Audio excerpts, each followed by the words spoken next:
وقل رب أعوذ بك من همزات الشياطين وأعوذ بك رب أن يحضرون.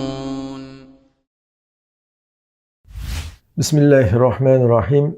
Alloh taologa hamd sanolar, Payg'ambarimiz Muhammad sallallohu alayhi va sallamga salovat va salomlar bo'lsin. Yomonliklardan panoh tilangan 40 hadis darsimizni davom ettiramiz. Bugun Alloh nasib etsa 35-hadis bilan tanishib chiqamiz. Endi Rasululloh sallallohu alayhi va sallamning Allohumma inni as'alukal jannata va ma qarraba ilayha min qawlin aw amal. Allohim sendan jannatni va jannatga yaqinlashtiruvchi so'z va amallarni so'rayman degan so'zlari haqida. San'oniy rahimahulloh aytadi. Payg'ambar sallallohu alayhi va sallamning bu so'zlari bir qoidadan darak beradi. Ya'ni jannatga faqat amal bilan kiriladi. Balki amalning o'zi ham kifoya emas. Allohning fazli marhamati va bunga qo'shimcha solih amallar lozimligi, bularsiz jannatga kirib bo'lmasligi xabar berilgan. Allohim sendan do'zaxdan va a'uzu bika minan nari va ma qarraba ilayha min qawlin aw amal. Allohim sendan do'zaxdan va do'zaxga yaqinlashtiradigan so'z va amallardan panoh berishingni so'rayman so'zlari haqida. Har bir insonning jannatga kirishi va jannatga yaqinlashtiradigan so'z va amallarga muvaffaq qilinishini hamda do'zaxdan najot topishi va do'zaxga yaqinlashtiradigan so'z va amallarni tark qilishga tavfiq berilishi faqatgina Allohning fazli karami va marhamati bilan bo'ladi. Inson shunga loyiq bo'lishga harakat qilish kerak. Astoydil harakat qilsa, intilsa, Alloh taolo mana shu jannatga yaqinlashtiradigan amallarga muvaffaq qiladi, do'zaxdan uzoq qiladigan ishlarga ham tavfiq beradi. Abu Hurayra roziyallohu anhudan rivoyat qilingan hadisda Rasululloh sallallohu alayhi vasallam sizlardan hech kimga amali najot bermaydi dedilar. Sahobalar sizga hamma ya Rasululloh degan edilar. U zot ha, menga ham, faqat Alloh taolo meni rahmati ila burkasagina najot topaman dedilar. Imom Buxoriy va Imom Muslim rivoyat qilgan sahih hadis. Boshqa rivoyatlarda quyidagicha lafzlarda kelgan. Shuni bilinglar, birortangiz amali bilan najotga erishmaydi. Sizlardan hech biringiz amali qutqara olmaydi. Hech biringizning amali uni jannatga olib kira olmaydi. Mana shunaqa iboralar bilan kelgan. Demak, hech kim amali bilan jannatga kira olmaydi va amali bilan do'zaxdan najot topa olmaydi. Ya'ni inson qanchalik ibodatda tirishmasin, uni do'zaxdan najot topishi va jannatga kirishi amaliga emas, Alloh taoloning rahmatiga bog'liq. Chunki inson amali va jiddu jahdi bilan jannatga kirishga loyiq bo'lmaydi. Uning qilgan amallari Alloh taoloning unga in'om etgan ne'matlari oldida hech narsa emas. Lekin Alloh taolo o'zi bizni amalga buyurgan, shuning uchun biz amal qilaveramiz. Amal qilmasak Allohning buyrug'ini bajarmagan bo'lamiz.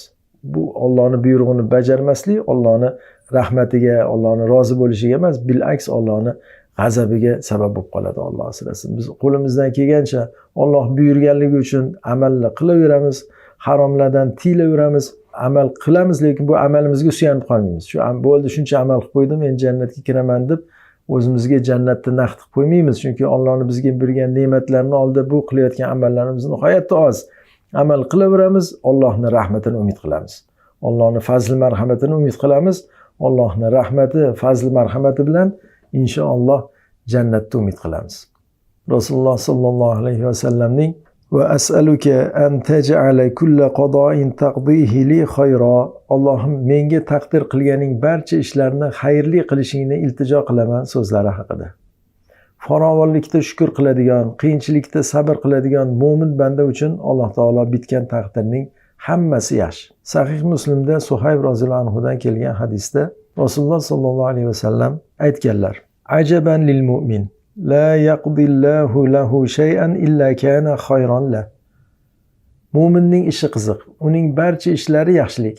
Bu mo'mindan boshqasiga nasib bo'lmaydi. Unga biron xursandlik yetsa shukr qiladi va bu unga yaxshilik bo'ladi. Agar biron kulfat yetsa sabr qiladi va bu ham unga yaxshilik bo'ladi. Mo'minning ishi qiziq, Alloh taolo unga nimani taqdir qilgan bo'lsa, bari unga yaxshilik bo'ladi. Mana shu ma'nolardagi hadislar kelgan. San'oniy rahimahulloh aytadi: taqdirda bitilgan ishlarni xayrli qilishini Allohdan so'rash ham bu hadisdagi duodan o'rin olgan. Bundan murod bandaning aqidasini o'nglash, ya'ni uning taqdiriga bitilgan va unga yetadigan barcha narsalar yaxshilik, banda uning xayrli ekanini e'tiqod qilish ko'zda tutilgan. Ya'ni mo'minni taqdiriga bitilgan narsa hammasi yaxshi ekanligiga mo'min e'tiqod qilish kerak. Mana o'sha Allohim menga taqdir qilganing barcha ishlarini xayrli qilishingni iltijo qilaman deb duo qilishdan maqsad ham shu. Vaholanki Allohning taqdiri, Alloh mo'minlarga iroda qilgan narsa hammasi yaxshilik. Buni nega unda mo'min bunaqa duo qiladi desa, o'sha e'tiqodini to'g'rilab qo'yish uchun. E'tiqodini to'g'rilash qilingan. Ya'ni menga taqdirimga bitilgan narsa hammasi yaxshilik deb e'tiqod qila bilish kerak inson. Boshqacha bo'lishi mumkin ham emas. Chunki Alloh taolo taqdiriga bitgan narsalarning barchasi mo'min banda uchun faqat yaxshilikdan iborat bo'ladi. Garchi ko'rinishdan banda uni yomonlik deb ko'rsa ham, oxir-oqibat unga yaxshilik ekanini keyin biladi. Oddiy buni ko'p aytganmiz o'tgan darslarimizda ham. Masalan, kasallik yetsa, bir musulmon odam kasal bo'lib qolsa, ko'rinishdan yomonlikka o'xshaydi. Hali odam ozorlanadi, ismas chiqishi mumkin yoki boshqa bir jiddiy kasallik bo'lsa, oson emas, ko'rinishdan yomonlikka o'xshaydi. Lekin uni Alloh tomonidan qarasa, buni gunohini kechirilishi, gunohlariga kafforat bo'lishi yoki jannatdagi martabalarning yuqori bo'lishligiga bu juda yaxshi bu jihatdan. Bandani tarafidan, bandani ko'zi bilan qaraganda yomonlik bo'lib ko'rinishi bilan, lekin boshqa tomonlama yaxshilik. Va hokazo mana shu ba'zi bir narsalar ko'rinishdan yomonlik bo'lib ko'rinsa ham, lekin oxir-oqibat bandaga yaxshilik ekanligini inson keyin biladi. Shuning uchun bu Alloh taqdir etgan taqdirni hammasi mo'min uchun yaxshilik deb e'tiqod qilish kerak inson. Munaviy rahimahulloh bunday degan. Bunday duo qilish Rasululloh sollallohu alayhi vasallamning mo'minning ishi qiziq, Alloh taolo unga nimani taqdir qilgan bo'lsa, bari unga yaxshilik bo'ladi degan so'zlariga zid bo'lmaydi. Chunki duodan murod qalbdagi e'tiqodni to'g'ri bo'lishini so'rash. Ya'ni bandaga kelayotgan har bir holat, boshiga tushayotgan ishlar o'zi uchun yaxshi ekanini qalbi his qilib turishini iltijo qilish. Qalbning shunday holatidan rozilik kelib chiqadi.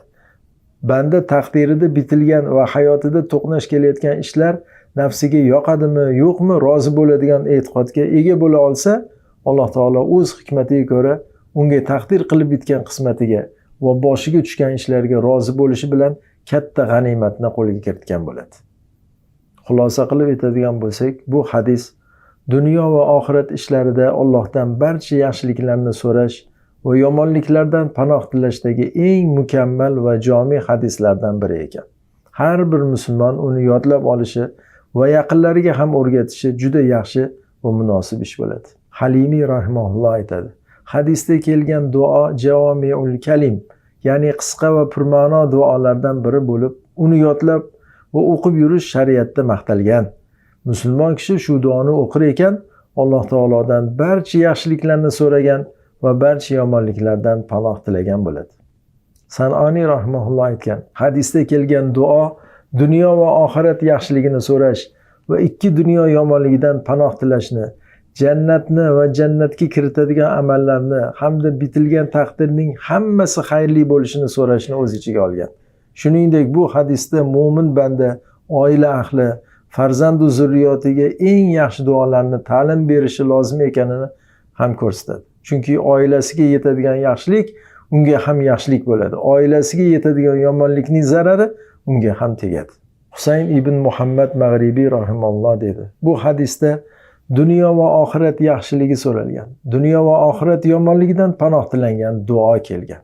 Bandalarni itoatga, bo'ysunishga va Allohga yuzlanishga chorlash, buyruqlarni bajarib, ixlos bilan duo qilish va huzuriga bosh egishga yo'llash uchun bu ma'nodagi duolar takror kelgan. Biz ham Alloh taolodan Payg'ambarimiz Muhammad sallallohu alayhi va sallam so'ragan yaxshiliklarni so'raymiz. U zot sallallohu alayhi va sallam panoh tilagan yomonliklardan biz ham panoh tilaymiz. Iloho, sendan jannatni va jannatga yaqinlashtiruvchi so'z va amallarni so'raymiz. Do'zaxdan va do'zaxga yaqinlashtiradigan so'z va amallardan panoh berishingni tilaymiz. Va sallallohu va sallam va baraka ala nabiyina Muhammadin va ala alihi va ashabihi ajma'in. Vassalamu alaykum va rahmatullohi va barakatuh.